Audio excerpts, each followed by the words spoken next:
Hello hello hello and welcome to a new lecture of Class Vista. जहाँ पे हम कर रहे हैं क्लास 11 की तैयारी केमिस्ट्री के साथ।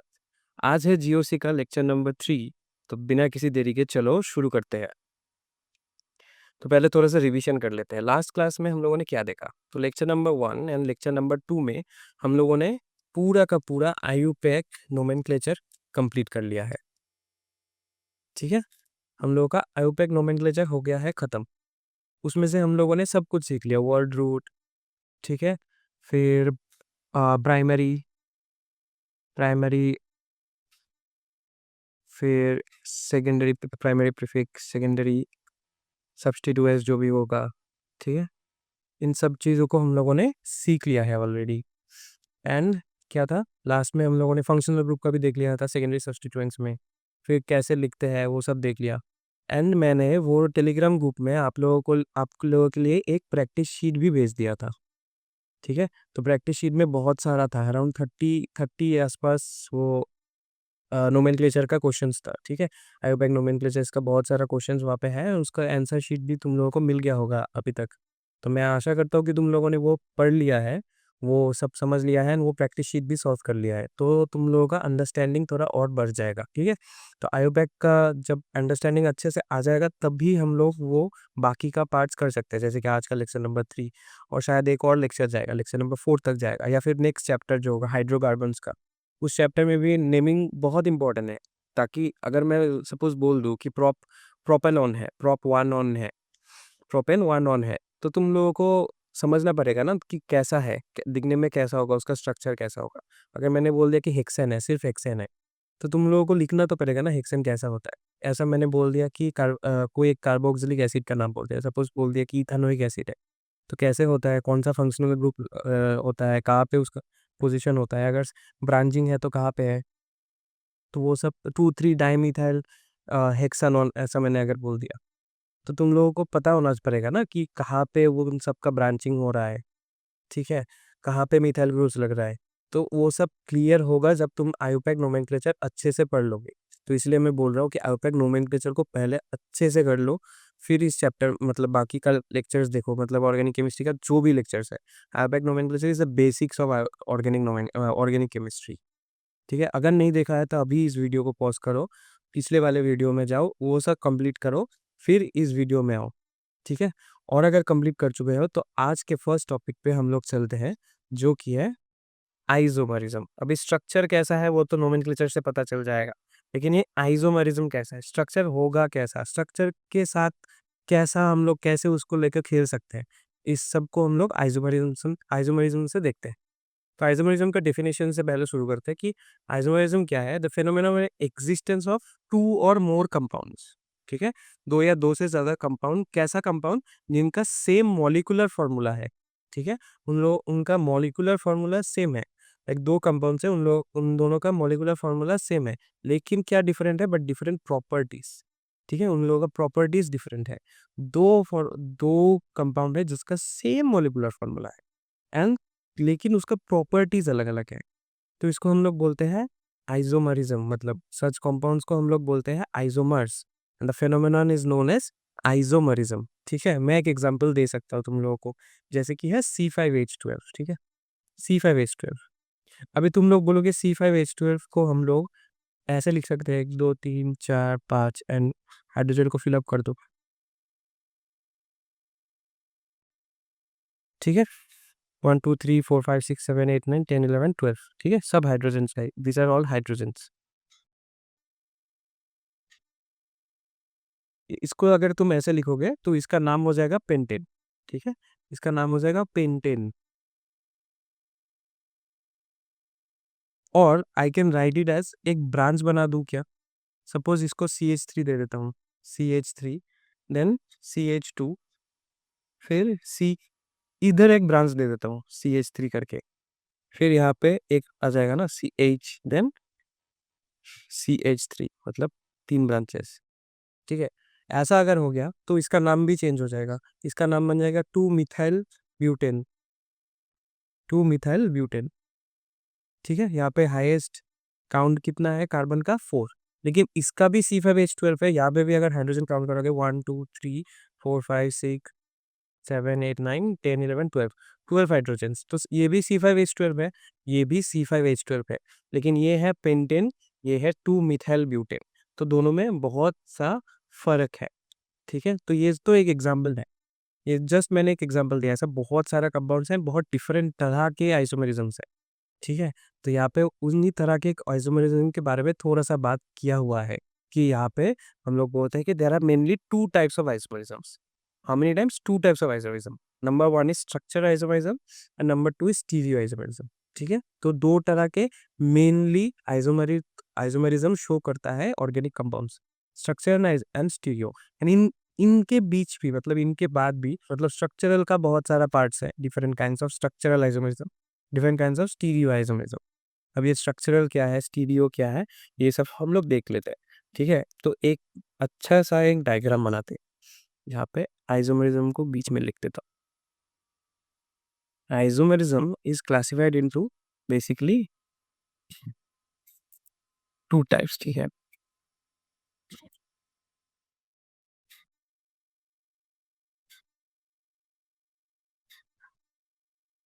ऐसा है, तुम लोग एक फ्लो चार्ट बना सकते हो। Isomerism is basically divided into two types. एक का नाम है स्ट्रक्चरल आइसोमेरिज्म, एक का नाम है स्टीरियो आइसोमेरिज्म। ठीक है, structural isomerism it deals with the structure of compounds. Structure of compounds मतलब किसी चीज का स्ट्रक्चर कैसा होगा। जैसे कि ये जो एग्जांपल मैंने थोड़ी देर पहले दिया था ना, this is a type of structural isomerism, क्योंकि यहाँ पे स्ट्रक्चर चेंज हो रहा है। पेंटेन था, ब्यूटेन बन गया। ठीक है, पेंटेन था, ब्यूटेन बन गया, मतलब स्ट्रक्चर तो चेंज हो गया। तो this is an example of structural isomerism. And जो स्टीरियो आइसोमेरिज्म है, that deals with three dimensional structure, three dimensional arrangement actually, three dimensional arrangement. मतलब इसके बारे में भी हम लोग पढ़ेंगे। ठीक है, स्टीरियो के बारे में भी पढ़ेंगे और अच्छे से पढ़ेंगे। लेकिन यहाँ पे क्या होता है, थ्री डायमेंशनल स्ट्रक्चर्स मतलब ये जो कार्बन एंड हाइड्रोजन है, it's not like they remain in this like this form, right. वो ऐसे ही हाइड्रोजन की तरह ऐसे ही चिपके हुए तो नहीं रहेंगे। They they occupy a space, right. वो आइदर, अगर तुम मान लेते हो कि एटम्स है स्फेरिकल, तो ये एक स्फीयर बन गया ना, ये भी एक स्फीयर है, ये भी एक बॉल की तरह है, ये भी एक बॉल की तरह है, दिस आर ऑल बॉल्स। ठीक है, तो इतना जो जब बॉल्स एक, इतना सारा बॉल्स एक के साथ एक चिपक के रहेंगे एंड एक 3D स्पेस उसको वो ऑक्यूपाई करके रहेंगे, राइट। अगर सिर्फ मैंने इस पेंटेन को ही थोड़ा सा ट्विस्ट या टर्न कर दिया, तो उसका 3D स्पेस जो अरेंजमेंट था, जितना उसका मतलब वॉल्यूम था या पकड़ लो कुछ लेंथ था, जो भी हो, वो थोड़ा चेंज हो जाएगा ना। तो उसका जो दिखने में वो अलग हो जाएगा। हम लोग चेंज नहीं कर रहे, वो भी पेंटेन ही है, सिर्फ उसको हम लोग ट्विस्ट कर रहे हैं, 3 डायमेंशन में उसको ट्विस्ट कर रहे हैं। ठीक है, तो इसको हम लोग बोल सकते हैं कि थ्री डायमेंशनल जो होगा, these are all known as stereo isomers. ठीक है, these are all known as stereo isomers. अभी structural isomers are also various types. ठीक है,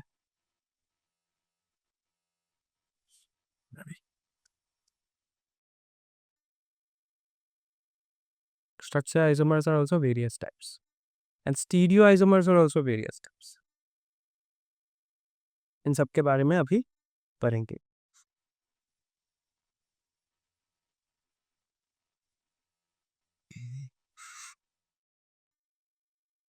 ये फ्लो चार्ट मैंने बना लिया, एक, दो,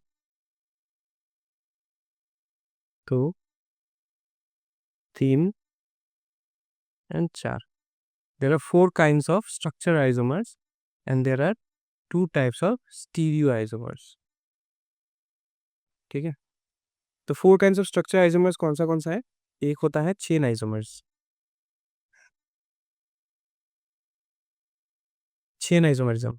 next is position isomerism, positional isomerism, positional isomerism. Next is functional group isomerism and next is metamerism. Stereo में कौन सा है? स्टीरियो में है, नंबर वन इज जियोमेट्रिकल, जैसा कि मैंने बोला था वो 3D अरेंजमेंट ऑक्यूपाई करता है ना, 3D स्पेस एक ऑक्यूपाई करता है, तो उसका अगर ज्योमेट्री हम लोग चेंज कर देंगे, डिफरेंट तरह के कर सकते हैं, लेकिन कंपाउंड सेम ही रख सकते हैं, तो भी वो आइसोमर्स ही कहलाएंगे। Next is optical isomerism. This deals with कैसे वो लाइट के साथ इंटरेक्ट करता है। एक कंपाउंड अगर लाइट के साथ डिफरेंट वेज में इंटरेक्ट करता है, so these are all becomes isomers.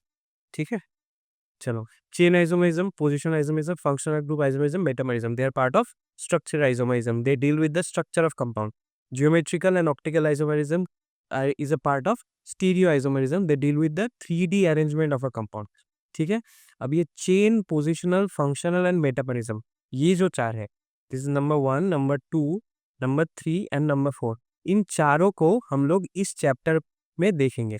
Chain isomerism, positional, functional and metamerism को इस चैप्टर में देखेंगे। ठीक है, एंड जो बाकी का रहेगा ज्योमेट्रिकल एंड ऑप्टिकल, उसको हम लोग बाद में देखेंगे हाइड्रोकार्बन्स वाले चैप्टर में। ये तो this 1 and 2, this 2 will continue on the next chapter. अभी के लिए हम लोगों को सिर्फ इस चैप्टर में, इट्स नॉट लाइक कि तुम्हें नहीं चाहिए, तुम्हें चाहिए, ज्योमेट्रिकल एंड ऑप्टिकल भी सीखना होगा, लेकिन इस चैप्टर में, सिर्फ इस चैप्टर में हम लोग इन चार आइसोमरिज्म के टाइप को लेके ही डील करेंगे। बाकी का हम लोग बाद में जब आएगा हम लोग तब डील करेंगे। ठीक है, तो पहले से पहले शुरू करते हैं। चैन सबको हम लोग अच्छे से सीखेंगे, जो चार हम लोग सीखने वाले हैं, तो एक एक करके शुरू करते हैं। पहले शुरू करते हैं चेन आइसोमरिज्म।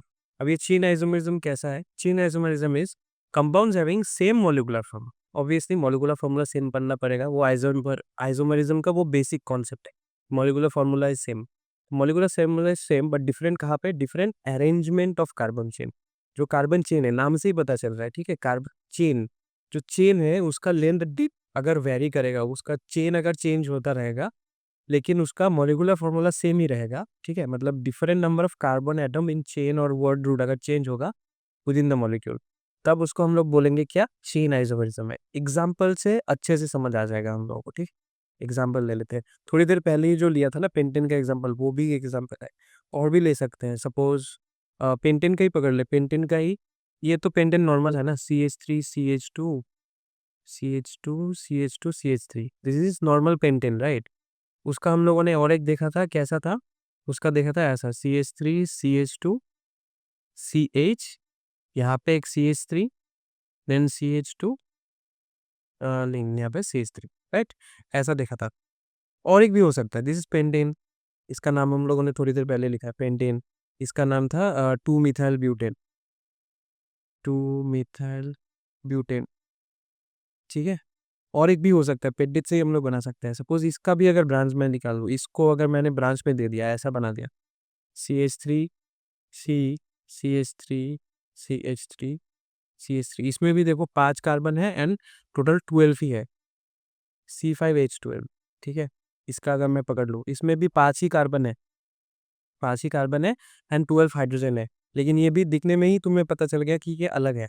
इसका नाम होगा 2,2 dimethyl, 2,2 dimethyl propane. This is the name of this compound, right? ये इन दोनों का, इसका तो दो सबका, तीनों का ही molecular formula is same, C5H12, लेकिन देखो स्ट्रक्चर में ही डिफरेंस तुम लोगों को नजर आ चुका होगा। और एक एग्जांपल देखते हैं, जितना एग्जांपल करेंगे उतना ही हम लोगों को समझ में आ जाएगा। ठीक, और एक एग्जांपल ले लेते हैं। सपोज C4H10O, ये एक एग्जांपल है। ठीक है, इसका हम लोग ऐसे भी लिख सकते हैं, CH3, क्योंकि C4 दिख रहा है तो तुम्हें ब्यूटेन तो दिख ही रहा होगा, CH2 CH2 CH2, हाइड्रोजन कितना गया? 3 4 5 6 7 8 9, 9 10 दे सकते हैं, ऑक्सीजन एक, हाइड्रोजन एक, एंड C4, तो ये हो गया। So this is butanol, butane 1 all. ठीक है, ब्यूटेनॉल। इसको ही हम लोग और भी तरीके से रीअरेंजमेंट कर सकते हैं। इसको ब्रांच में लेके आओ तो क्या बन जाएगा? CH3 CH, सपोज इस CH2 को मैंने ब्रांच लिख दिया, CH3, फिर इसको CH2 ही लिख दिया, NOH लिख दिया। ठीक है, इसमें क्या हो गया? ये बन गया 2-मिथाइल प्रोपेनॉल।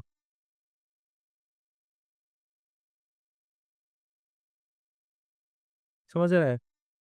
ये देखो चेंज हो गया ना, फिर से तुम दे सकते हो, फिर से इसका ब्रांच बना सकते हो, तो उसका और भी चेंज हो जाएगा। ऐसे बहुत सारे आइसोमर्स तुम लोग एनकाउंटर करोगे जहाँ पे मॉलिक्यूलर फार्मूला इज सेम, मतलब molecular formula is same, obviously isomerism का कंडीशन, लेकिन मोलिकुलर फॉर्मूला एक होने के बावजूद भी उन लोगों का स्ट्रक्चर डिफरेंट हो रहा है। तो this is basically structural isomerism, right. Structural isomerism का एक पार्ट है चेन आइसोमेरिज्म, जो हम लोगों ने अभी अभी पढ़ा। अभी नेक्स्ट पार्ट की ओर जाते हैं, जो कि है पोजीशन आइसोमेरिज्म। पोजीशन आइसोमेरिज्म कैसा होता है? पोजीशन आइसोमेरिज्म में compounds which have same molecular formula, isomerism का basic concept, then same number of carbon atom. मतलब यहाँ पे क्या हो रहा है, यहाँ पे वो ब्रांचिंग वाला कॉन्सेप्ट हम लोग नहीं लगा सकते, वो जो चेन वाला हम लोग सिर्फ एक ब्रांच बना देते थे, बोलते थे कि चेन चेंज हो गया, ऐसा नहीं है। पोजीशन आइसोमेरिज्म ऐसा नहीं होता। Same number of carbon atom in word root, ठीक है, इन वर्ड रूट। लेकिन कहाँ पे डिफरेंस है? Difference in the position of functional group और सब्सटीट्यूएंट। कहाँ पे फंक्शनल ग्रुप है वो अगर चेंज हो गया तो मतलब समझो कि वो पोजीशन आइसोमरिज्म में गिर गया। एग्जांपल देख ले, एग्जांपल पकड़ लो। सपोज एक को देख लो C4H10O, ये जो मैंने लास्ट वाला एग्जांपल दिया, वहाँ पे क्या हो गया? ब्यूटानॉल को हम लोग ऐसे लिख सकते थे CH3CH2CH2OH, ये था normal, right. Butane one all, butane one all, ये था। लेकिन अगर मैंने यहाँ से OH को निकाल के यहाँ पे लगा दिया, ठीक है, एक एक डिफरेंस करके लगा दिया, तो क्या बन जाएगा? CH3CH2CH, यहाँ पे OH अगर लगा दिया मैंने, लास्ट वाले को खाली रख दिया, यहाँ पे लास्ट वाले के साथ अटैच था ना OH, यहाँ पे लास्ट वाले को खाली रख दिया, मतलब CH3 बना दिया, लेकिन मिडिल वाले में OH दे दिया, तो ये चेंज हो गया, ये बन गया ब्यूटेन टू ऑल, ठीक है, ये बन जाएगा ब्यूटेन टू ऑल। समझ आ रहा है? नेक्स्ट देखते हैं, एक एग्जांपल और ले लेते हैं, ठीक है। सपोज C4H8, C4H8, इसका देख लो। यहाँ पे तो डायरेक्टली कोई फंक्शनल ग्रुप ही नहीं है, लेकिन अगर इसका तुम स्ट्रक्चर ड्रॉ करोगे तो ऐसा आ जाएगा कुछ, CH3CH, then CH, then CH3 4 5 6 7 8, ठीक है। C4H8 बन गया। इसका क्या नाम हो गया? इसका नाम हो गया ब्यूट टू इन, ठीक है, टू पोजिशन में है, 1 2, टू पोजिशन में है ब्यूट टू इन। लेकिन अगर मैं इस डबल बॉन्ड को सिर्फ शिफ्ट कर दूं एक, आइदर ऑफ द साइड, यहाँ पे भी या और यहाँ पे भी, कोई फर्क नहीं पड़ता, एक ही आएगा, CH3CH2CH एंड देन CH2, ऐसा अगर दे दो तो क्या बन जाएगा? ये बन जाएगा ब्यूट वन इम, ठीक है। तो यहाँ पे भी क्या हो रहा है, जो डबल बॉन्ड है, जो सब्स्टिट्यूएंट है, ठीक है, अनसैचुरेटेड पार्ट का भी अगर पोजीशन चेंज होता है तब भी वो क्या कहलाएगा? वो कहलाएगा पोजीशन आइसोमर्स। तो चेन आइसोमर समझ आ गया, पोजीशन आइसोमर्स भी समझ आ गया। वहाँ पे सिर्फ फंक्शनल ग्रुप का चेंज, मतलब फंक्शनल ग्रुप का पोजीशन चेंज हो रहा है, या फिर वो डबल बॉन्ड वगैरह का पोजीशन अगर चेंज हो रहा है तो वो बन जाएगा पोजिशनल आइसोमरिज्म। अभी नेक्स्ट क्या है? Next is functional group isomerism. नाम से ही तुम लोगों को आधा पता चल गया। फंक्शनल ग्रुप आइसोमरिज्म क्या होता है? Same molecular formula, simple, same number of carbon atom, वो भी सिंपल, डिफरेंट कहाँ पे है? फंक्शनल ग्रुप में है। फंक्शनल ग्रुप ही चेंज हो जाएगा, ठीक है। अगर अलग अलग फंक्शनल ग्रुप हो जाएगा लेकिन सेम मोलिकुलर फार्मूला होगा। जैसे एग्जांपल है वो C4H10O का ही ले लो, C4H10O, ठीक है, कॉमन एग्जांपल हम सब कुछ में ले सकते हैं ऑलमोस्ट। CH3CH2CH2CH2OH, क्या है? अब तक तो नाम पता ही चल गया होगा, ब्यूटेन वन ऑफ, ठीक है। लेकिन अगर यहाँ से मैं ऑक्सीजन को उठा लूँ और मिडिल में कहीं पे फिट कर दूँ, ऐसा कुछ बना दो, CH3CH2O CH2CH3, ऐसा अगर कुछ बना दो, तो ये क्या बन जाएगा? इसका नाम क्या बन जाएगा? वन इथॉक्सी, इथॉक्सी इथेन बन जाएगा, ठीक है। ये बन जाएगा वन इथॉक्सी इथेन। मतलब ये क्या बन गया? इथॉक्स किस में था? मैंने जो वो चार्ट दिया था, आशा करता हूँ कि तुम लोगों ने वो पढ़ लिया है। ये बन गया ईथर, राइट, इथॉक्सी इथेन बन गया ये ईथर, राइट। सो यहाँ पे क्या था? OH था, मतलब अल्कोहल था, इसलिए ओ ऑल आया था, ब्यूटेन वन ऑल। यहाँ पे इथॉक्सी बन गया, मतलब एल्कोक्सी बन गया, मतलब ईथर बन गया। सो क्या क्या हुआ? दोनों का ही मॉलिक्यूलर फॉर्मूला सेम है, लेकिन फंक्शनल ग्रुप चेंज हो गया। यहाँ पे था अल्कोहल फंक्शनल ग्रुप, यहाँ पे क्या बन गया? ईथर फंक्शनल ग्रुप बन गया। सो इट चेंज्ड, क्या change? Functional group change. Molecular formula same है, हाँ हाँ सेम है, तो क्या बन गया, ये आइसोमर बन गया। कौन से टाइप का आइसोमर? फंक्शनल ग्रुप आइसोमर्स, ठीक है, फंक्शनल ग्रुप आइसोमर्स। और एक एग्जांपल देखे, चलो और एक एग्जांपल देखते हैं। C3H6O, इसका भी अगर मैं ऐसे लिख दूं CH3C CH3 डबल बॉन्डेड हो, क्या बन गया, ये बन गया कीटोन, इसका नाम है प्रोपेन 2 ओन, ये बन गया ketone, this is a ketone group. लेकिन अगर मैं इसको ऐसे लिखूं CH3CH2 देन CHO, देखो C3H6O यही मोलिकुलर फॉर्मूला फॉलो कर रहा है, लेकिन ये क्या बन गया अभी, एल्डिहाइड, तो ये बन गया प्रोपेन 1L, ठीक है, प्रोपेनल बन गया, लेकिन क्या था, ketone, this is aldehyde group, ठीक है, समझ आ रहा है। इसको ही कहते हैं फंक्शनल ग्रुप आइसोमरिज्म, जहाँ पे फंक्शनल ग्रुप ही चेंज हो जाता है, ना कि उसका पोजीशन, पूरा ग्रुप ही चेंज, ठीक है, तो चेन हो गया, पोजीशन हो गया, फंक्शनल हो गया। लास्ट वाला क्या था, लास्ट वाला था मेटामरिज्म। इसमें क्या होता है, सेम मॉलिक्यूलर फॉर्मूला, अरे sorry sorry, same molecular formula, लेकिन different number of carbon atoms on either side of functional group. Example के तौर से समझाता हूँ। सपोज एक एग्जाम्पल लेते हैं C4H10, ठीक है, C4H10O, ठीक है, ये वाला एग्जाम्पल लेते हैं। सेम जो एग्जाम्पल था उसको हम लोग कैसे लिख सकते हैं, ऐसे एक बार लिख सकते हैं, है कि नहीं, CH3 CH2 CH2O CH3 ऐसे लिख सकते हैं, ठीक है। ईथर, ईथर है, दिस इज ईथर, इसका नाम क्या हो जाएगा, this is 1 methoxy propane, 1 methoxy propane. इस साइड में उसका है सिर्फ 1 कार्बन, इस साइड में है उसका 3 carbon, this become the methoxy group, this become the word root, right. अभी इसको हम लोग ऐसे भी लिख सकते हैं ना, CH3 CH2 फिर O फिर CH2 फिर CH3, जो थोड़ी देर पहले बताया था, दिस बिकम्स 1 इथॉक्सी इथेन।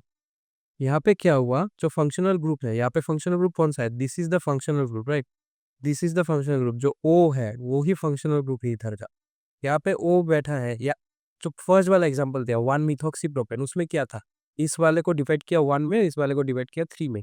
यहाँ पे किस कैसे डिवाइड किया, इस वाले को डिवाइड किया 2 में, इस वाले को डिवाइड किया 2 में, सो डिफरेंट हो गया ना, 1 3 एंड 2 2, इसमें डिफरेंस आ गया, लेकिन सेम मोलिकुलर फॉर्मूला है, सिर्फ नंबर ऑफ कार्बन एटम्स एक दूसरे के इर्द गिर्द, मतलब लेफ्ट एंड राइट में डिफरेंस हो गया, तब ये बन जाएगा मेटामर्स, ठीक है, ये क्या बन जाएगा, बन जाएगा मेटामर्स। समझ आ रहा है, isomerism is not that hard, ठीक है, नॉट दैट हार्ड, सिर्फ थोड़ा थोड़ा सा याद रखना है कौन सा कैसा होता है। चलो नेक्स्ट टॉपिक जो है वो है टाइप्स ऑफ ऑर्गेनिक रिएक्शन, मतलब हम लोगों ने आयोपैक नोमेनक्लेचर कर लिया, अभी हम लोग थोड़ा रिएक्शंस की तरफ बढ़ते हैं, ठीक है। देखो मैं तुम लोग को एक ओवरव्यू पहले दे दो, ठीक है, तो हम लोग इस चैप्टर को, बाकी के टॉपिक्स को कैसे पढ़ेंगे इस चैप्टर के। चलो यहाँ पे मैं एक एक्स्ट्रा पेज ले लेता हूँ। क्या हो गया, हम लोगों ने पहले आयोपैक नोमेनक्लेचर पढ़ लिया, ठीक है, नोमेनक्लेचर खत्म हो गया हम लोगों का। अभी हम लोगों ने क्या पढ़ा, अभी जस्ट पढ़ा है हम लोगों ने आइसोमरिज्म, ठीक है।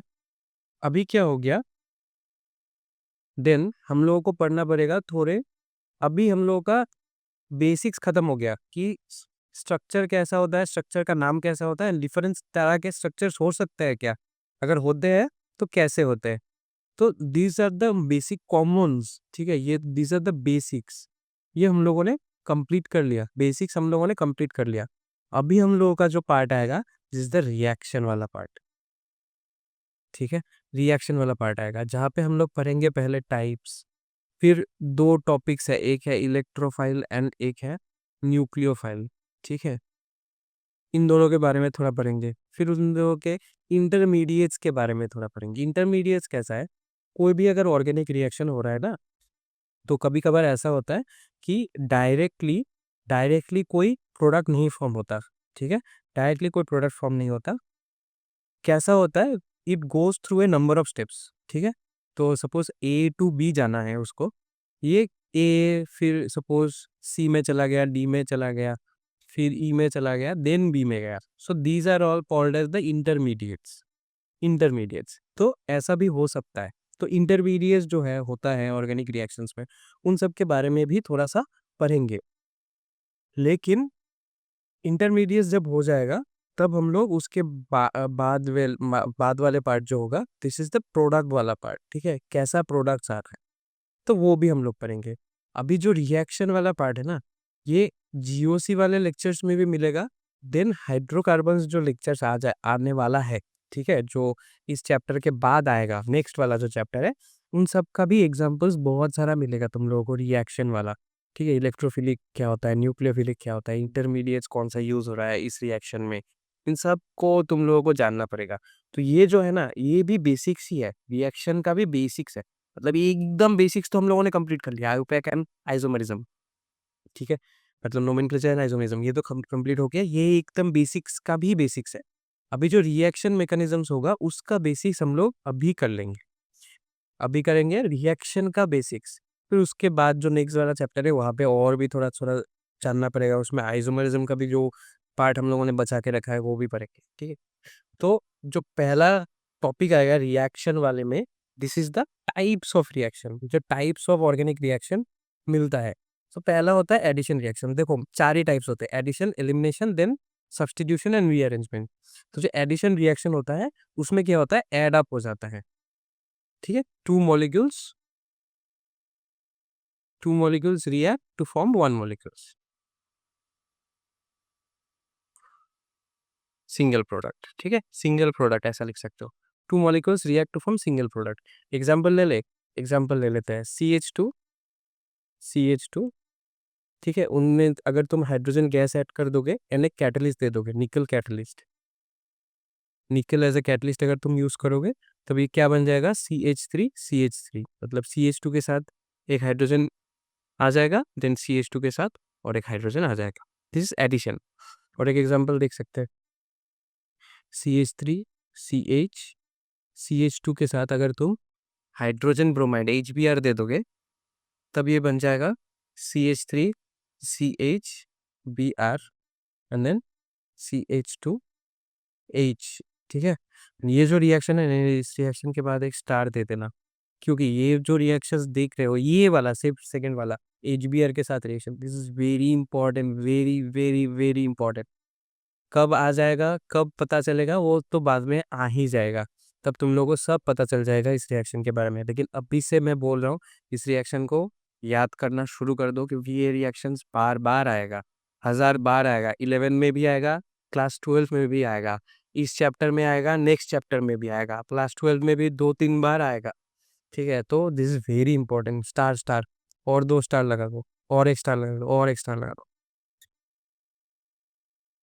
Next is elimination reaction. Elimination reaction नाम से ही पता चल रहा है, यहाँ से क्या हो रहा है, one atom is remove, two atoms और ग्रुप आर रिमूव, ठीक है, एटम्स और ग्रुप्स आर रिमूव्ड, एटम्स और group of atoms are removed.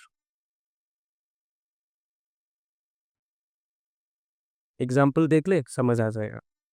Example है, अगर CH3, CH2, CH2OH, ये मॉलिक्यूल है, ठीक है, प्रोपेनॉल है, उसमें अगर मैंने कॉन्सेंट्रेटेड H2SO4 दे दिया, कॉन्सेंट्रेटेड H2SO4 दे दिया, तब ये क्या बन जाएगा पता है, CH3CH देन CH2 वन, हाँ ठीक है, CH2 एंड देन वाटर निकल जाएगा, H2O निकल जाएगा, यहाँ से एक H ले लेगा, O के साथ वो निकल जाएगा। This is also very important, this is one type of elimination reaction, इसके बारे में भी तुम लोग पढ़ोगे, E1 E2, ठीक है। ये E1 E2 इस बार में नहीं है, लेकिन जब आएगा तुम लोग पढ़ सकते हो, तुम लोग पढ़ोगे ही मतलब, ठीक है। मैं आशा करता हूँ कि तुम लोग हमारे साथ बने रहोगे, एंड जब भी मैं वो पढ़ाऊंगा मैं तुम लोगों को याद करता जाऊंगा, ठीक है, कब पढ़ाया था, कब मैंने बोला था, इंपॉर्टेंट है कि नहीं। तो हाँ, बैक टू जो मैं बोल रहा था, एलिमिनेशन रिएक्शन। एलिमिनेशन रिएक्शन में क्या हो रहा है, सपोज यहाँ पे क्या हो रहा है, ए HO यहाँ से जा रहा है, एंड यहाँ से एक हाइड्रोजन चला गया, देन यहाँ पे डबल बॉन्ड बन गया, and it became water, H2O बन गया, ठीक है। This is a type of elimination reaction. Next is our substitution reaction. Substitution में ऑब्वियसली क्या हो रहा है, सब्स्टिट्यूट हो रहा है, वन एटम और group is substituted by other,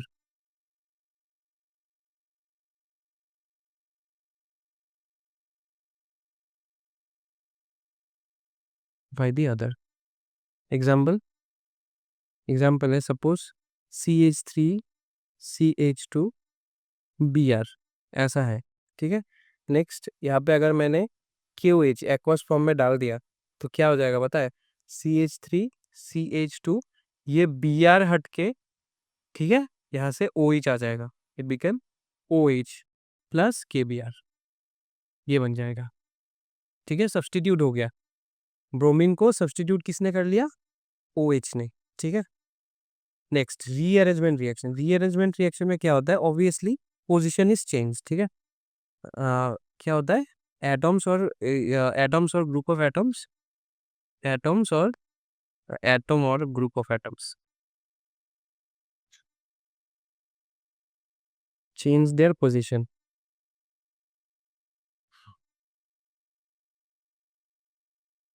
example देख ले, एग्जाम्पल है सपोज CH3CH2CH2CH3, ठीक है। इसमें अगर तुम लोगों ने एनहाइड्रस एनहाइड्रस AlCl3 दे दिया, एनहाइड्रस AlCl3 दे दिया तो क्या हो जाएगा, यहाँ पे से एक CH2 ग्रुप नीचे आ जाएगा माइग्रेट करके, और यहाँ से एक हाइड्रोजन आ जाएगा नीचे, तो बन जाएगा CH3 एंड CH3, ठीक है। सो ये this is a type of isomerism के टर्म्स में अगर बात करें, this is a type of chain isomers, this and this is a type of chain isomers, right. कैसे बनेगा चेन आइसोमर्स, एनहाइड्रस AlCl3 डाल के। सो क्या बोला मैंने, 4 तरह के होते हैं, addition, elimination, substitution and rearrangement reaction, ठीक है। These are the types of organic reaction. सिर्फ टाइप्स को समझना है, जानना है, इन सब से डायरेक्टली क्वेश्चंस नहीं आएगा, लेकिन समझना जरूर है। Next is electrophiles. इसके बारे में थोड़ी देर पहले मैंने मेंशन किया था, इलेक्ट्रोफाइल्स एंड न्यूक्लियोफाइल्स दोनों के बारे में अभी थोड़ा सा पढ़ेंगे। सो इलेक्ट्रोफाइल्स क्या है, डेफिनेशन के according these are positively charged और न्यूट्रल, दोनों भी हो सकता है, मतलब पॉजिटिवली और न्यूट्रल दोनों ही हो सकता है, बट क्या है, which have a deficient of electron, मतलब इलेक्ट्रॉन की कमी है, डेफिशिएंट ऑफ इलेक्ट्रॉन, इलेक्ट्रॉन की कमी है, उसको चाहिए electron, and can accept a pair of electrons. Those molecules which are positively charge, obviously positively charge molecules, उसको तो इलेक्ट्रॉन्स की कमी है ही, प्लस जो न्यूट्रल स्पीशीज है जिनमें इलेक्ट्रॉन्स की कमी है, वो भी क्या कहलाते हैं, इलेक्ट्रोफाइल्स कहलाते हैं। And now the question arises कि इलेक्ट्रोफाइल्स, ये न्यूक्लियोफाइल्स, ये क्या है एंड क्यों इंपॉर्टेंट है। तो जो इलेक्ट्रोफाइल्स है, न्यूक्लियोफाइल्स है, these are nothing, these are जो आके, मतलब ये दीज आर द अटैकर्स, ठीक है। मतलब कोई रिएक्शन हो रहा है, सपोज कोई ऑर्गेनिक मॉलिक्यूल है XYZ, सपोज कोई भी है, एक ऑर्गेनिक मॉलिक्यूल है यहाँ पे, जो अटैक करेगा, अटैक जो करेगा ना, this will be either electrophile और अ न्यूक्लियोफाइल, ठीक है। This will be either electrophile और न्यूक्लियोफाइल। इसीलिए हम लोग को इलेक्ट्रोफाइल या न्यूक्लियोफाइल जानना जरूरी है, कि क्या होता है इलेक्ट्रोफाइल्स, क्या होता है न्यूक्लियोफाइल्स, ठीक है।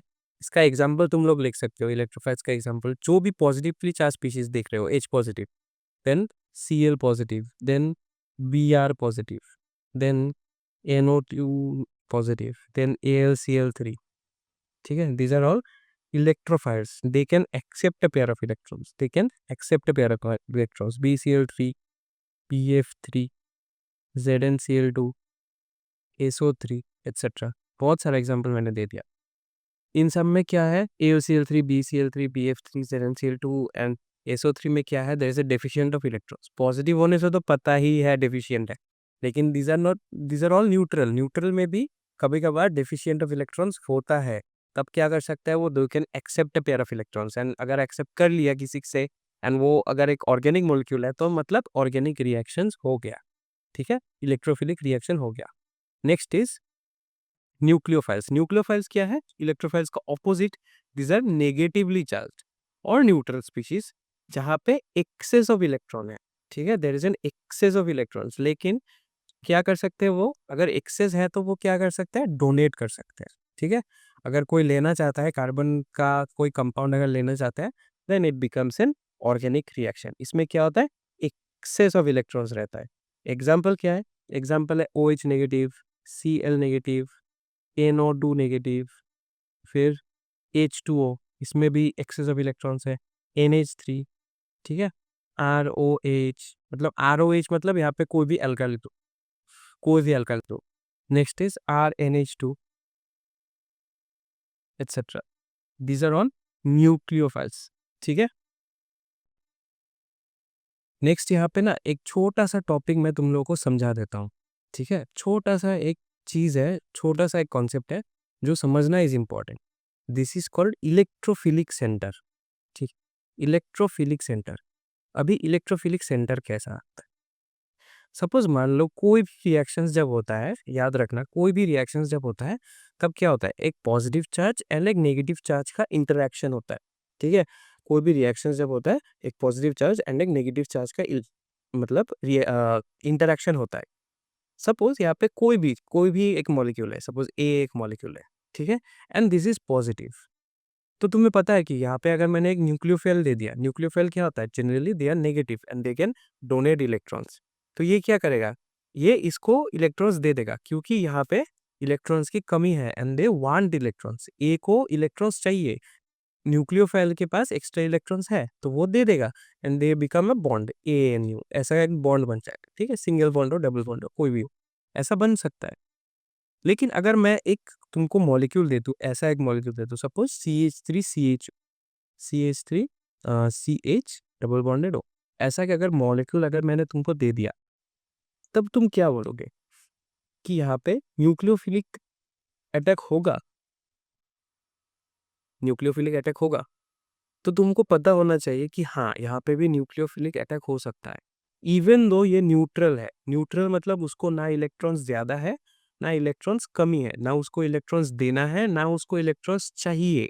अगर ऐसा भी कंडीशंस है फिर भी अगर एक न्यूक्लियोफाइल आएगा तो वो क्या करेगा, अटैक कर पाएगा। क्यू क्यू यहाँ पे अगर क्यू का अगर तुम आंसर पकड़ोगे तब तुमको ये थोड़ा सा जानना पड़ेगा इलेक्ट्रोफिलिक सेंटर के बारे में। अभी इलेक्ट्रोफिलिक सेंटर क्या है, सपोज ये जो मॉलिक्यूल है CH3 CH डबल बॉन्डेड हो, इस मॉलिक्यूल को ही अगर मैं पकड़ लेता हूँ, इसको अगर मैं ड्रॉ कर देता हूँ कुछ ऐसा बन जाएगा ना, अ, पूरा ही ड्रॉ कर देता हूँ CH3, ठीक है, then C, then H, H पकड़ लो एंड O पकड़ लो, ठीक है। अच्छा से टेढ़ा हो गया, इसको अच्छे से देता हूँ। Hydrogen hydrogen hydrogen, this is hydrogen, this is oxygen, ठीक है। अगर ऐसा कंडीशंस हो गया तो तुम्हें पता है यहाँ पे थोड़ा सा वो जो थर्ड चैप्टर में हम लोगों ने पढ़ा था ना इलेक्ट्रोनेगेटिविटी का कॉन्सेप्ट, वो थोड़ा सा आ जाएगा। मतलब कार्बन एंड जो ऑक्सीजन जो तुम लोग देख सकते हो, कार्बन एंड ऑक्सीजन, इन दोनों में से कौन सा ज्यादा इलेक्ट्रोनेगेटिव है। हमें पता है कि oxygen is more electronegative than carbon. क्योंकि ऑक्सीजन ज्यादा इलेक्ट्रोनेगेटिव है तो वो क्या करेगा, वो थोड़ा सा ये जो बॉन्ड देख रहे हो ना, ये जो कोवलेंट बॉन्ड है, ये जो कोवलेंट बॉन्ड है, यहाँ से क्या करेगा, थोड़ा सा यहाँ पे क्या हो रहा है, शेयरिंग ऑफ इलेक्ट्रॉन्स हो रहा है ना, इन इलेक्ट्रॉन्स को थोड़ा सा खुद की तरफ खींचेगा, खुद की तरफ खींचेगा। खुद की तरफ अगर वो खींच लिया तो वो क्या बन जाएगा, ये थोड़ा सा, क्योंकि वो थोड़ा सा ही खींच रहा है, वो क्या बन जाएगा, उसमें ज्यादा इलेक्ट्रॉन्स आ जाएगा तो वो क्या बन जाएगा, थोड़ा सा नेगेटिव, ये बन जाएगा डेल नेगेटिव। डेल मतलब बहुत स्मॉल, स्मॉल, तो डेल नेगेटिव बन जाएगा। एंड ये क्या बन जाएगा, क्योंकि यहाँ से इलेक्ट्रॉन्स चला गया तो यहाँ पे इलेक्ट्रॉन्स कम हो गया, तो ये क्या बन जाएगा, del positive. It's not like carbon के से पूरा ही चला गया, थोड़ा सा खिसक गया, मतलब इलेक्ट्रॉन्स थोड़ा सा साइड हो गया। अगर इलेक्ट्रॉन्स थोड़ा सा साइड हो जाते हैं तो जिसकी तरफ साइड हो जाता है वो नेगेटिव चार्ज मिल जाता है उसको थोड़ा सा, जिसके जिससे साइड हो रहा है, जिसके ऑपोजिट डायरेक्शन में जो रहेगा उसमें थोड़ा सा डेल पॉजिटिव आ जाएगा। और भी एग्जांपल्स तुम लोग देख सकते हो, ठीक है, और भी एग्जांपल्स देख सकते हो। सपोज CH3CN, इसका अगर एग्जांपल मैं दे दूं, ये भी ऐसा ही है, CH3H then C double bonded N, ठीक है, ट्रिपल बॉन्डेड N, एक दो तीन, हाँ ट्रिपल बॉन्डेड N। यहाँ पे भी N इज मोर इलेक्ट्रोनेगेटिव तो ये बन जाएगा डेल नेगेटिव, ये क्या बन जाएगा, डेल पॉजिटिव, थोड़ा सा पॉजिटिव। अगर इस कंडीशंस में अगर मैं न्यूक्लियोफाइल दे दूं तो ये क्या करेगा, ये नेगेटिव चार्ज है, ये इसके ऊपर अटैक कर सकता है, ठीक है। यहाँ से नहीं करेगा, ऊपर से इस साइड से करेगा, क्योंकि यहाँ पे तो हाइड्रोजन है तो जिस साइड से खाली है वहां से करेगा। यहाँ पे भी अगर मैंने एक न्यूक्लियोफाइल दे दिया तो वो क्या करेगा, न्यूक्लियोफाइल आके यहाँ पे अटैक कर सकता है। ठीक है, और भी एग्जांपल ले सकते हो, आयोडीन, अगर आयोडीन रहेगा, CH3 अगर रहेगा, CH3I, इसका भी अगर एग्जांपल देखोगे तो क्या हो गया, सी ऐसा H because I is highly electronegative, ये डिल नेगेटिव चार्ज ले लेगा, ये डिल पॉजिटिव ले लेगा कार्बन, एंड यहाँ पे इलेक्ट्रॉन आके सॉरी न्यूक्लियोफाइल आके अटैक कर सकता है। ठीक है, एंड अगर कोई इलेक्ट्रोफाइल दे दिया तो वो नेगेटिव चार्ज को अट्रैक्ट करके अपने पास ले जाएगा, तो वो डिटैच कर देगा। ठीक है, तो ऐसा भी हो सकता है। So these are called electrophilic centres. ठीक है, इलेक्ट्रोफिलिक सेंटर्स आर नथिंग जहाँ पे थोड़ा सा इलेक्ट्रोफिलिक कैरेक्टर आ जाता है बिकॉज ऑफ द इलेक्ट्रोनेगेटिविटी, मतलब इलेक्ट्रोनेगेटिव एलिमेंट्स की वजह से थोड़ा सा वो इलेक्ट्रोफिलिक बिहेव करता है, पॉजिटिव चार्ज वाला बिहेव करता है। इलेक्ट्रोफाइल मतलब पॉजिटिव चार्ज, राइट? अगर एक कोई ऐसा कार्बन मॉलिक्यूल थोड़ा सा पॉजिटिव चार्ज बिहेव करना शुरू करते हैं तो हम लोग बोल सकते हैं कि वो इलेक्ट्रोफिलिक सेंटर है। Why? Because of the electronegativity. चलो, अभी नेक्स्ट, और न्यूक्लियोफाइल हम लोगों ने समझ लिया। Next is fission of covalent bond. अब ये कोवलेंट बॉन्ड का फिजन क्या है? फिजन मतलब ब्रेकिंग। ठीक है, याद रखना, फिजन मतलब ब्रेकिंग, फिजन मतलब ब्रेकिंग। अब ये कोवलेंट बॉन्ड कैसा होता है? सपोज ए एंड बी के बीच में कोवलेंट बॉन्ड है, याद रखना, they in this type of bonding कैसा था, हम लोगों ने बॉन्डिंग चैप्टर में पढ़ा था, there is a sharing of electrons. तो ए एंड बी के बीच सपोज एक सिंगल बॉन्ड है and that is covalent bond, this is a covalent bond. तो यहाँ पे क्या होगा, ए ने एक इलेक्ट्रॉन शेयर किया होगा एंड बी ने एक और इलेक्ट्रॉन शेयर किया होगा। ठीक है, अब अगर ये कोवलेंट बॉन्ड टूट जाता है, टूट जाएगा, ए एंड बी के बीच बॉन्डिंग नहीं रहेगा, तो ये जो इलेक्ट्रॉन्स है ये कैसे जाएगा, इसके बारे में ही हम लोग पढ़ेंगे। फ्यूजन ऑफ कोवलेंट बॉन्ड में इसके बारे में ही हम लोग पढ़ेंगे। So there are two different ways. एक होता है होमोलाइटिक क्लीवेज, एक होता है हेटेरोलाइटिक क्लीवेज। होमोलाइटिक क्लीवेज क्या होता है? होमोलाइटिक फिजन, जो होमोलाइटिक क्लीवेज होता है, उसमें क्या होता है, fission takes place in such a way that each atom retain one electron of the shared pair. Homolytic cleavage जो होता है, मतलब क्लीवेज मतलब कुछ भी नहीं, दिस इज फिजन। क्लीवेज मतलब टूटना, फिजन मतलब भी टूटना, दिस इज ब्रेकिंग। जो होमोलाइटिक क्लीवेज जो होता है, उसमें क्या होता है, fission takes place in such a way that each atom, ठीक है, each atom retains one electron, मतलब ए एंड बी के बीच था ना, सपोज ए एंड बी के बीच था, दो इलेक्ट्रॉन था। होमोलाइटिक फ्यूजन जब होगा, बीच में से टूट जाएगा। ठीक है, बीच में से टूट जाएगा, एक इसके पास चला जाएगा इलेक्ट्रॉन, एक इसके पास चला जाएगा। अगर ऐसा हो गया, एक इसके पास चला गया इलेक्ट्रॉन, एक इसके पास चला गया electron, this is known as homolytic fusion. Example अगर देखेंगे तो CH3O, यहाँ से अगर टूटता है तो यहाँ पे दो इलेक्ट्रॉन्स था, ये दोनों इन दोनों के साथ शेयर हो जाएंगे, तब ये बन जाएगा CH3O डॉट प्लस OCH3, ऐसा कुछ बन जाएगा। ठीक है, डॉट मीन्स इलेक्ट्रॉन्स। ठीक है, then next is our heterolytic fusion. Heterolytic fusion में क्या होता है, takes place in such a way that both electrons gets remain in one atom और दूसरे के पास none, leaving none on the other। मतलब क्या होता है, सपोज A एंड B के बीच है एक कोवलेंट बॉन्ड, इसमें से क्या होता है, दोनों ही B के पास अगर चला जाता है, और सपोज मान लो कि दोनों ही B के पास चला गया, ठीक है, तब क्या बन जाएगा, B बन जाएगा नेगेटिव इंचार्ज, B बन जाएगा नेगेटिव इंचार्ज। और it can also happen like this कि दोनों ही ए के पास चला गया, तब क्या बन जाएगा, A negative and B is positive, ऐसा बन सकता है। मतलब दोनों में ही मतलब दोनों ही इलेक्ट्रॉन एक ही में चला जाएगा, दूसरे में कुछ नहीं रहेगा। दूसरे में अगर कुछ नहीं रहेगा तो उसमें इलेक्ट्रॉन्स की कमी हो जाएगी, तब वो बन जाएगा पॉजिटिव चार्ज। ये हम लोगों ने ऑलरेडी बॉन्डिंग चैप्टर्स में सीख लिया है। एंड अगर जिसके तरफ चला जाएगा, दोनों ही अगर इलेक्ट्रॉन्स एक के तरफ चला गया, तो उसमें क्या आ जाएगा, एक थोड़ा सा नेगेटिव चार्ज। ठीक है, दूसरे में पॉजिटिव चार्ज, इसमें नेगेटिव चार्ज। तो आज का जितना भी जो टॉपिक्स मैंने लाया था आज पढ़ाने के लिए, वो हो गया है खत्म। हम लोगों ने आज थोड़ा सा समरी अगर मैं दे दूँ तुम लोगों को, समरी अगर दे दूँ, हम लोगों ने आज क्या क्या सीखा? हम लोगों ने आज सीखा है आइसोमरिज्म के बारे में। कौन सा आइसोमरिज्म के बारे में अच्छे से सीखा है? स्ट्रक्चरल वाला, स्ट्रक्चरल आइसोमरिज्म अच्छे से सीखा है। स्टीरियो वाला हम लोग नेक्स्ट में देखेंगे, मतलब बाद में देखेंगे जब हाइड्रोकार्बन्स चैप्टर में आएगा। देन हम लोगों ने थोड़ी रिएक्शन के बारे में पढ़ा है, टाइप्स ऑफ रिएक्शन के बारे में पढ़ा है, ठीक है। देन रिएक्शन के जो अटैकर्स होते हैं, कौन सा? इलेक्ट्रोफाइल एंड न्यूक्लियोफाइल, इनके बारे में पढ़ा है, ठीक है। एंड क्या पढ़ा है? एंड पढ़ा है थोड़ा सा हम लोगों ने फिजन के बारे में, फिजन और क्लीवेज ऑफ कोवलेंट बॉन्ड। जब वो कोवलेंट बॉन्ड होता है, क्योंकि हर कार्बन, हर हाइड्रोकार्बन जो भी ऑर्गेनिक कंपाउंड्स है, सब में क्या होता है? कोवलेंट बॉन्ड्स होता है। सो अगर मुझे कुछ नया लाना है तो पहले का जो कोवलेंट बॉन्ड रहेगा ओरिजिनल, उसको तो तोड़ना पड़ेगा। तो तोड़ने के बाद कैसा फॉर्म होता है, वो फिजन से हम लोग को पता चल गया। होमोलाइटिक, हेटेरोलाइटिक, इलेक्ट्रोफिलिक एंड न्यूक्लियोफिलिक के बारे में भी बताया, इलेक्ट्रोफिलिक सेंटर के बारे में भी बताया, रिएक्शन के टाइप्स के बारे में भी बताया। आइसोमरिज्म हम लोगों ने जो इस चैप्टर में जितना भी चाहिए स्ट्रक्चरल वाला पार्ट हम लोगों ने कर लिया है खत्म। नेक्स्ट जो होगा, नेक्स्ट नेक्स्ट लेक्चर में हम लोग क्या देखेंगे? नेक्स्ट लेक्चर में हम लोग देखेंगे इंटरमीडिएट्स के बारे में। इंटरमीडिएट्स जो जनरेट होगा उन सब के बारे में देखेंगे, उसका नाम क्या है, उसका स्टेबिलिटी ऑर्डर क्या कैसा होता है, उसका शेप कैसा होता है। एंड देखेंगे इफेक्ट्स के बारे में, 2-3 इफेक्ट्स के बारे में हम लोग को देखना पड़ेगा।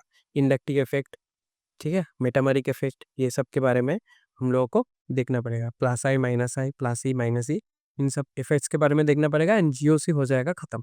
लाइक नेक्स्ट लेक्चर में मैं कोशिश करूंगा कि बाकी दोनों का भी कर दूं, मतलब इंटरमीडिएट्स एंड इफेक्ट्स का भी खत्म कर दूं एंड जीओसी को कर दूं खत्म। Tata bye bye. एंड फिर नेक्स्ट हम लोग पढ़ेंगे हाइड्रोकार्बन्स वाला पार्ट, ठीक है। तो अब तक बने रहने के लिए बहुत बहुत बहुत सारा धन्यवाद। Thank you for joining. अगर ये वीडियो आपको अच्छा लगा हो, ये लेक्चर आपको अच्छा लगा हो, तो please like, please share it among your friends, उनका भी थोड़ा हेल्प हो जाए।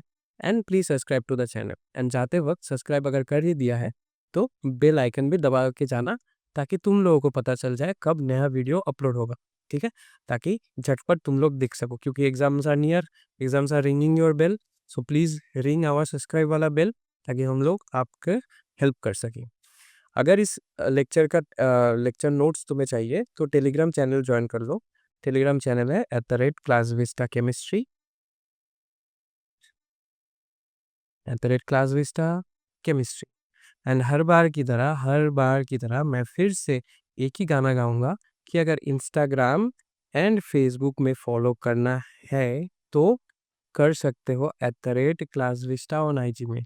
लेकिन लेकिन लेकिन शर्त यही है कि ज़्यादा सोशल मीडिया में नहीं जाओगे, ठीक है। फेसबुक में डायरेक्ट क्लास विस्टा सर्च करो, मिल जाएगा। शर्त एक ही है कि ज़्यादा सोशल मीडिया मत करना। अगर करना ही है तो वहाँ पे भी थोड़ा मस्ती मजाक इंस्टाग्राम और फेसबुक में हम लोगों के साथ ही कर लो, पढ़ाई भी होता रहेगा वहाँ पे। एंड टेलीग्राम चैनल भी ज्वाइन कर लो, वहाँ पे सारे लेक्चर नोट्स मिल जाएंगे। जो जो भी प्रैक्टिस का क्वेश्चन आ जाएगा मैं वहाँ पे डालता रहूँगा, मीम्स वगैरह भी वहाँ पे मिल जाएगा, ठीक है। तो फॉर फन टाइम वहाँ पे तुम लोग टेलीग्राम चैनल भी ज्वाइन कर सकते हो। Again thank you for joining. आशा करता हूँ कि मैं तुमको ये वीडियो अच्छा लगा हो। Join us on the next one. Next lecture आएगा नेक्स्ट संडे। तब तक के लिए पढ़ते रहो, अच्छे से पढ़ते रहो, नोट्स बनाते रहो। आईयूपैक तो ख़त्म कर ही चुके हो, मैं आशा करता हूँ ये भी अच्छे से कर लो। मैं मिलता हूँ आप लोगों को नेक्स्ट लेक्चर में, तब तक के लिए बाय।